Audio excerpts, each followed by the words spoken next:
Seterusnya dalam kes pemurnian ajaran Islam, pendekatan Islahnya sudah pasti. Pendekatan mereka perlu merujuk kepada sumber-sumber yang sahih. Yang ini yang kemungkinan yang menjadi kecoh dalam masyarakat. Sebab pendekatan ulama Islam, pemurnian ajaran Islam yang diamalkan oleh masyarakat itu perlu bersumberkan kepada dua dasar utama.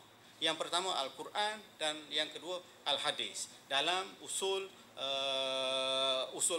akidah dan juga dalam ibadat.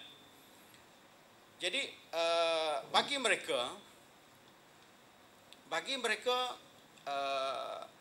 sesuatu amalan yang bersifat agama itu perlu diukur berdasarkan piawaian Al-Quran dan Al-Hadis.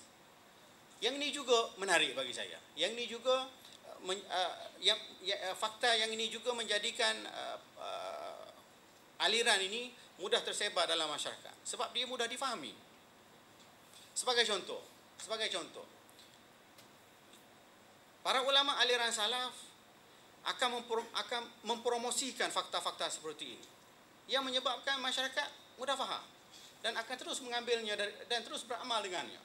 Sebagai contoh, mereka mengatakan dari sudut ibadat, maka kita beramal seperti mana apa yang dilakukan oleh, seperti mana apa yang ada dalam Al-Quran, seperti mana apa yang dilakukan oleh Rasulullah SAW. Yang tidak dilakukan oleh Rasulullah perlu tinggalkan. Jadi itu pendekatan yang diambil oleh aliran ini. Jadi nampak jelasnya pendekatan itu mudah difahami. Tapi kalau kita lihat kepada pendekatan yang satu lagi, dia memerlukan kepada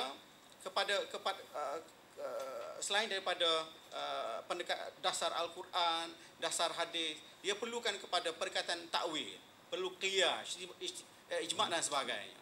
Jadi untuk qiyas dan sebagainya dia memerlukan kepada pentakkulan akal. Jadi yang elemen itu yang merumitkan masyarakat untuk memahami sesuatu hal yang berkaitan dengan amalan yang berkaitan dengan sesuatu ibadat. Sebagai contoh, saya ambil isu lapuk sebagai contoh. Dalam kes solat qabliyah, qabla al-Jum'ah, memang tidak ada nas. Lalu aliran ini mengatakan solat qabliyah, qabla al-Jum'ah itu tidak wujud. Tapi bagi aliran satu lagi mengatakan diharuskan berasaskan kepada qiyas qabliyah, solat qabliyah zuhur. Jadi yang ini mengatakan ada berasaskan kepada qiyas, yang ini mengatakan tiada berasaskan kepada amalan Rasulullah SAW. Jadi apabila dipertemukan dua aliran ini, maka saya merasakan apabila didedahkan benda ini kepada khalayak, kemungkinan khalayak akan melihat yang salaf ini sebagai pilihan. Tapi saya tetap memilih yang khalaf lah sebab saya khalaf. Okey. Di sini sebenarnya ada rakan saya, dia memang dia kuat khalaf. Dia ketua Jabatan Fiqh dan Usul, namanya Prof. Dia Dr. Abdul Karim. Jadi kalau tuan-tuan nak tanya dia tentang mazhab Syafi'i, maka boleh merujuk kepada dia lah. Okey, saya khalaf juga tapi saya tidak arif sangat. Saya hanya pengikut saja. Tapi Dr. Karim itu memang dia fasih lah tentang hal-hal yang berkaitan dengan fiqh Syafi'i. Sebab tesisnya pun berkaitan dengan fiqh Syafi'i. Saya ni masalahnya, tesis saya berkaitan dengan islah. Saya ini khalaf. Itu masalah saya.